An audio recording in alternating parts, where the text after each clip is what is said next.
on va parler de la clause where. Donc, je vais supprimer ce que j'avais écrit lors de la précédente vidéo. Je vais remettre simplement un select étoile depuis film. Comme ça, je récupère toutes les données. Et disons que on veut filtrer pour récupérer un film en particulier. Je vais retirer le point virgule. Et ça va nous emmener à créer la clause where. Et c'est là qu'on peut appliquer nos filtres pour filtrer nos données. Par défaut, généralement, on va essayer de filtrer par l'identifiant du film parce que c'est vraiment une valeur unique présente dans chaque table. Mais on peut aussi filtrer par n'importe quelle colonne. Imaginons qu'on veut récupérer seulement le premier résultat. Là, par exemple, je vais dire film ID. Donc, je vais spécifier cette colonne-là. Pour moi, le film, où tu as au niveau de cette colonne-là la valeur 1. Simplement. Je clique. Et là, j'ai mon petit filtre qui marche et je récupère qu'un seul résultat. Et bien évidemment ici, vous pouvez récupérer ce qui vous intéresse, les colonnes qui vous intéressent, title, description, tout, faire des alias, etc. Tout ce qu'on a vu lors de la précédente vidéo va marcher. Alors, je vais retirer ça et on va essayer de filtrer par une autre colonne. Par exemple, prenons length. Imaginons qu'on veut récupérer tous les films qui sont supérieurs à 2 heures de durée. Donc 2 heures, c'est normalement 120 minutes.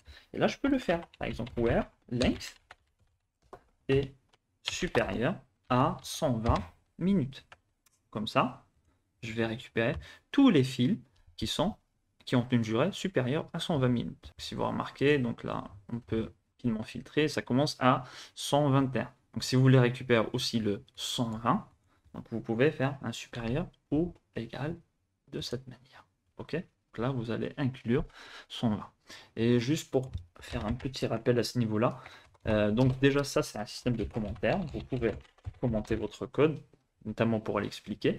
Et en ce qui concerne tous les opérateurs de comparaison, donc vous avez le supérieur à, vous avez le inférieur à, le supérieur au égal, vous avez le inférieur au égal, vous avez aussi le égal, donc on y est, le différent de peut s'écrire des deux manières, donc vous avez cette syntaxe ou cette syntaxe, donc si vous connaissez un autre langage de programmation, bon, cette syntaxe va vous faire un peu plus familière que celle-ci.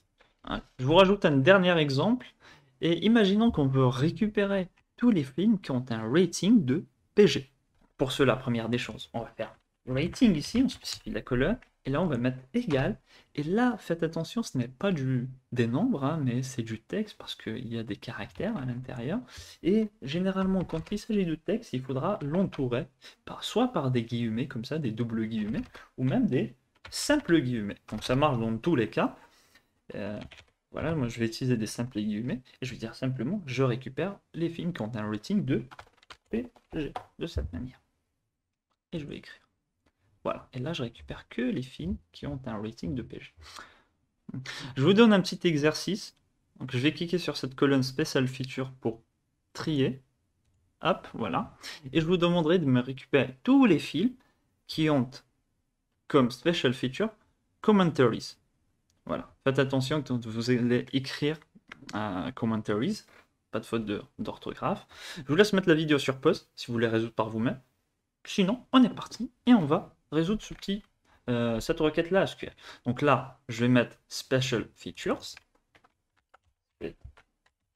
comme ça, Features, voilà, j'ai un peu d'autocomplétion, donc ça c'est bien. Et là, comme valeur, je vais mettre Commentaries, entouré de guillemets.